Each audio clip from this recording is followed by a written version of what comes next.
महायुतीचा विजय म्हणजे लाडक्या बहिणींनी त्यांच्या लाडक्या भावाला दिलेली भेट आहे, धैर्यशील माने.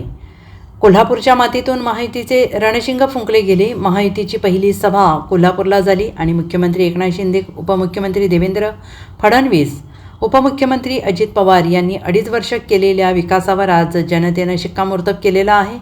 मुख्यमंत्री एकनाथ शिंदे यांची भेट घेण्यासाठी कोल्हापुरातील 10 आमदार आलेले आहेत आणि कोल्हापूर जिल्ह्याने 100% स्ट्राईक रेट दिलेला आहे. शिवसैनिक आणि महाराष्ट्रातील आम जनतेची इच्छा आहे की परत एकदा एकनाथ शिंदेच मुख्यमंत्री व्हावेत. मुख्यमंत्री एकनाथ शिंदे यांच्या नेतृत्वात ही निवडणूक लढवली गेली आणि एवढा मोठा विजय मिळाला आणि हे यश म्हणजे महाराष्ट्राच्या लाडक्या बहिणींनी त्यांच्या लाडक्या भावाला दिलेली भेट आहे. महायुतीचं रणशिंग जे फुंकलं गेलं ते कोल्हापूरच्या मातीमधनं फुंकलं गेलं.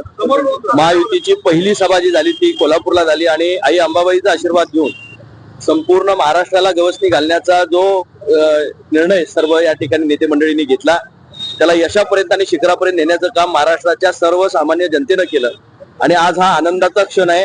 महायुतीला न भूतो ना भविष्यती अशा पद्धतीचं यश महाराष्ट्राच्या आम जनतेनं त्या ठिकाणी देऊ केलंय आणि महाराष्ट्राचे लाडके मुख्यमंत्री एकनाथजी शिंदे साहेब, आदरणीय देवेंद्रजी फडणवीस साहेब आणि अजितदादा पवार साहेब यांच्या नेतृत्वावर आणि त्यांनी केलेल्या 2.5 वर्षाच्या विकासावर शिक्कामोर्तब ह्या सर्व आम जनतेनं त्या ठिकाणी केले.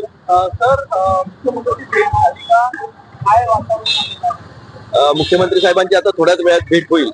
साहेबांची भेट होण्यासाठी म्हणून कोल्हापूर जिल्ह्यातले 10 आमदार त्या ठिकाणी आलेले आहेत. 100% स्ट्राईक रेट कोल्हापूर जिल्ह्यानं दिलेला आहे आणि 10च्या 10 आमदार सन्माननीय मुख्यमंत्री साहेबांच्या भेटीला आज या ठिकाणी आलेले आहेत. सर्व जिल्ह्यातले 10च्या 10 आमदार हे महायुतीचे असल्यामुळे साहेबांनी दिलेली ताकद, महायुतीची असणारी सर्व कामं, त्यांचे ऋण व्यक्त करणं आणि आभार व्यक्त करणं याच्यासाठी म्हणून सर्व आमदार साहेबांच्या भेटीसाठी आले. Bureau report SBN Marathi, Thane.